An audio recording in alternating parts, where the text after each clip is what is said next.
Thanks for joining, everybody. Hold on 1 second here. Got to adjust it. You know how I am. I got to adjust these studio props. Get all the electronic accoutrements squared away. Hope you can hear me okay. This is going to be the first installment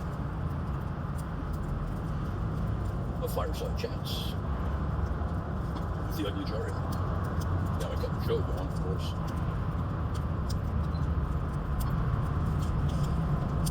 Somewhere deep down here in Texas, that's where we're at.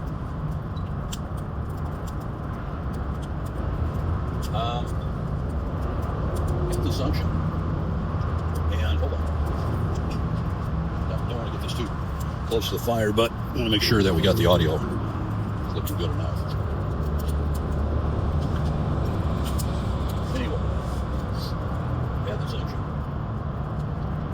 And it's a Unction that I've never had before. And come to think of it, I can't think of anybody else that's even brought this subject up. And it has to do with the New World Order and all of the ramifications, machinations, all the ebb and flow of the New World Order. I know that everybody's been talking about the New World Order for many years. And that's just the point. Because they're doing all this talking about the New World Order. But when you really stop and think about it, they're missing out on the other half of the New World Order. And you're probably thinking, what are you talking about? Because that's the whole point. Nobody talks about the other half of the New World Order. Because everybody thinks it's going to be solely a political construct. The other half that has to do with the New World Order. Because again, when people they hear New World Order, they're thinking about a political juggernaut of all kinds of influences that come together, for a perfect storm. Kind of like the smoke is a perfect storm right now. But it comes together for a perfect storm. And that's the trouble. When you get caught in a perfect storm, most people, most societies, most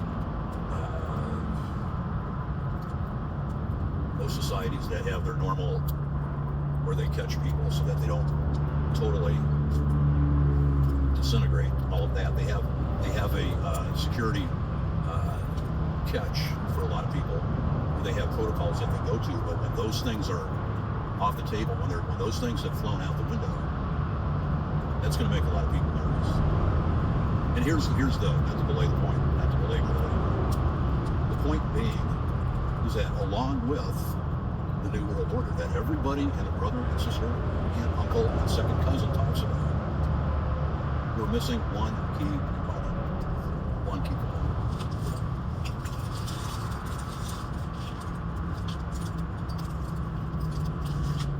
One key component. Because here's the thing: you can take that New World Order and you can synthesize it with the beast system.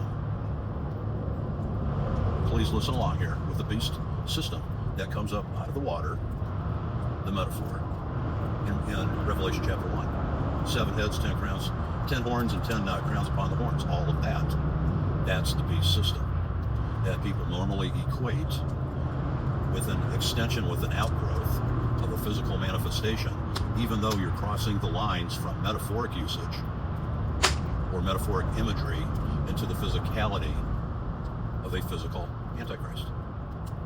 This is not good. You can't cross those lines of exegetical hermeneutics. You can't do it. But people, they say, well, the head was wounded, so that's got to be the physical Antichrist. No, it just said one of its heads was wounded unto death.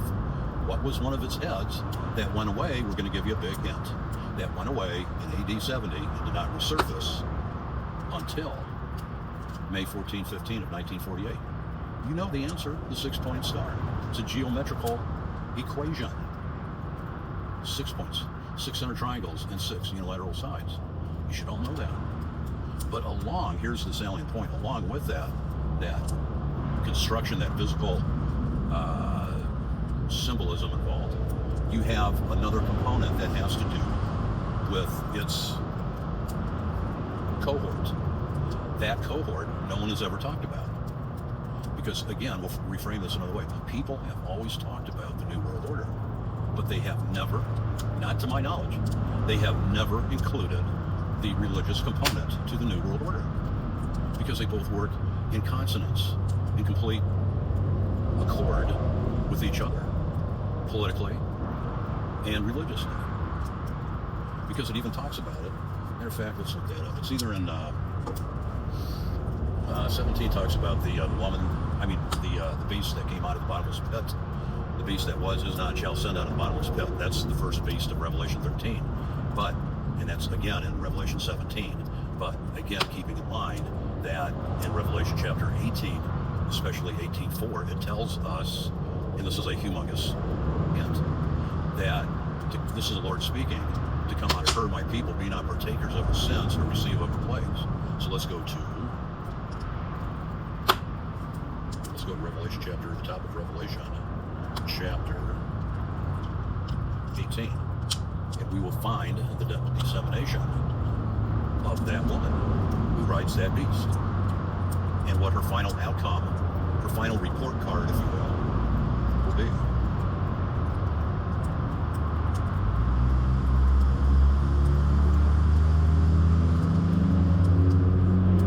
Now, this is where a lot of people have a lot of different interpretations. Again, we're going to start out, and we'll take it from the top of Revelation 18. And after these things, I saw another angel come down from heaven, having great power, and the earth was lighted with his glory. Verse 2, and he cried mightily with a strong voice, saying, Babylon the Great is fallen, is fallen.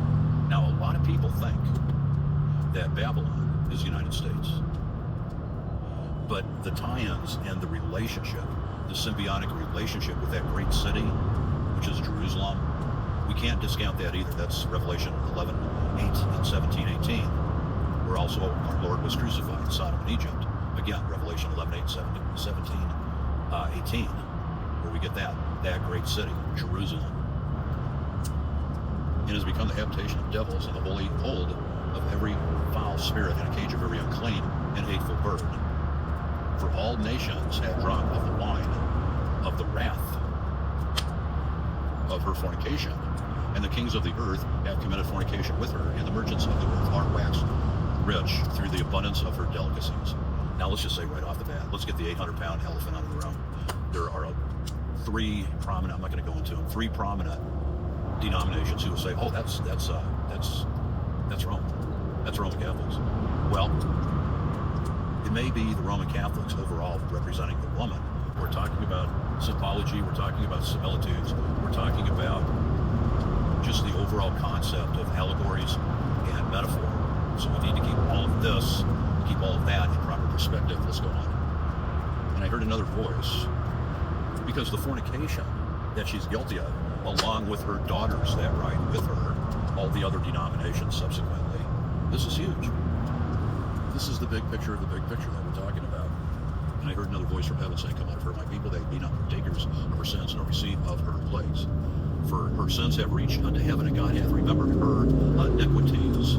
Reward her, even as she rewarded you, and double unto her, according to her works. The cup which she hath filled to her double. And then it goes on. Now this is where it really gets to the meat of the matter. Revelation 18:7.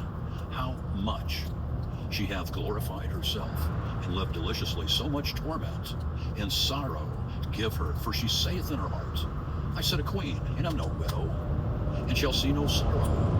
Revelation 18:8. Therefore shall her plagues come in one day, death, mourning, and famine, and she shall be utterly burned with fire, for strong is the Lord who judges her. 18:9. And the kings of the earth who have committed fornication and lived deliciously with her shall bewail her and lament for her when they shall see the smoke of her burning. standing afar off for the fear of her torment, saying, Alas, alas, that great city, Babylon, that mighty city, for in 1 hour is thy judgment come. And the merchants of the earth shall weep and mourn over her, for no man buyeth their merchandise anymore. And it goes on and lists all the merchandise all the way to the bottom of 1813, and souls of men. This is very cryptic. This is very sobering. And the souls of men as merchandise. What are they doing right now with all of these false doctrines? They're buying and selling the souls of men. Because if they really cared, let's repeat that, if they really cared, and thank you, brother, narrow-minded.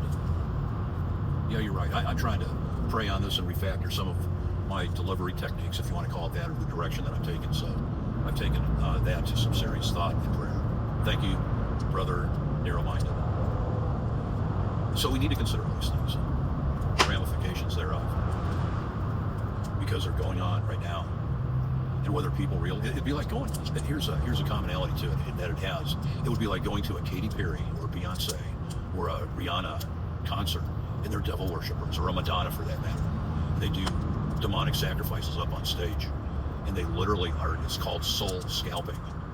So you're thinking, what does that have to do with Christianity? Well, what does it have to do with the Christianity aspect of it when all of these maestros and maestras are cajoling and getting people from all their platforms to believe in false doctrine? Isn't that the same thing as soul scalping? Don't they realize what they're doing? If they don't want to listen to the truth, that's fine. But they need to come to terms and someday an account for all of this false doctrine that they purport to. This is real life stuff. And nobody's thought about that synergistic commodity or handshaking or communality to it when it comes to the whole aspect of the New World Order as compared or juxtaposed against the backdrop of the religious world order. And you just saw the naming of the newest pope, the Drudge Report, who is ostensibly communist, is gushing with joy and jubilee over the naming of the new pope. That is a harbinger right there of things to come. There will be a consolidation. I'll leave you with this stuff. Many years ago, I was a kid, and it was about the time that Cassius Clay got thrown in prison, and then he switched over to Muhammad Ali. And I remember there was this one song on the radio. We had transistor radios back then. It was like in the 60s. We had black and white TVs. You'd sit down at dinner time and eat spaghetti and watch all the body counts from Vietnam. That was back in the days when they showed stuff too. But anyway, who was it? It was Ruby, Don't Take Your Love to Town. There was a song by Kenny Rogers. Ruby, Don't Take Your Love to Town. I never realized how prophetic that one song was to become, talking about the day and the age and the times in which we live right now. Because that's exactly what's going on. Because of all these Christians that are taking their love to town when they shouldn't be. Because that temple is now within. The temple is now within. And that's what people will not come to terms with. And they can't understand that the buying and selling is already going on in their minds, their hearts, and ultimately their souls, of who they give their homage, pay their respects, who they put their faith, their hope, their trust, their credence in. In the case of the 7-year dispensational pre-tribbers, they put it in the 6-pointed star people. They are what you call Jewish supremacists, or Zionist Christians. There's hundreds of millions of them in the Catholic Church. Well, there you go, fighting the beast with her many daughters. When are people going to wake up? When?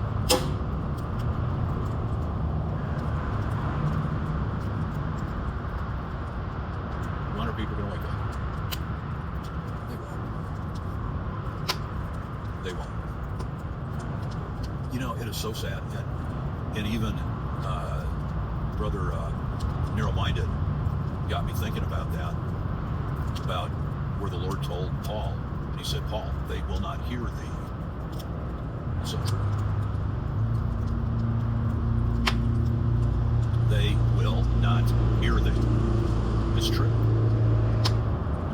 But what about all the souls under the altar? In God's pavilion, in the heart of the temple, under the altar, crying out, how long, O Lord, holy and true, dost thou not avenge our blood on them who dwell upon the earth? And they were given white robes and told to wait a little while longer until their fellow servants, and they should be killed as they.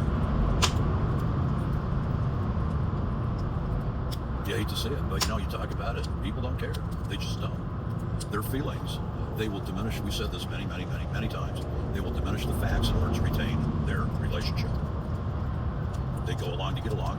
Strength in numbers. What do you think? How do you feel? What's your opinion? And they dialogue to consensus. We've decided. That's what they say.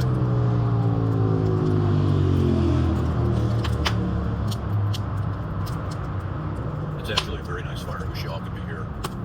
Very, very nice fire. I have to start doing more of these. I wish I had rows of chairs around here. We could all be sharing our stories, But there'll come a time and place for that. There will. There'll come a time and place for that. You bet. It may not be here. As they say in Spanish, no más allá. Va a estar no más allá.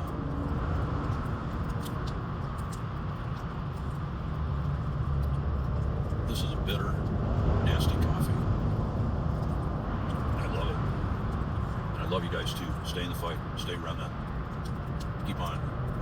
Keep on stretching that belief envelope. You'll never be able to stretch it out of place.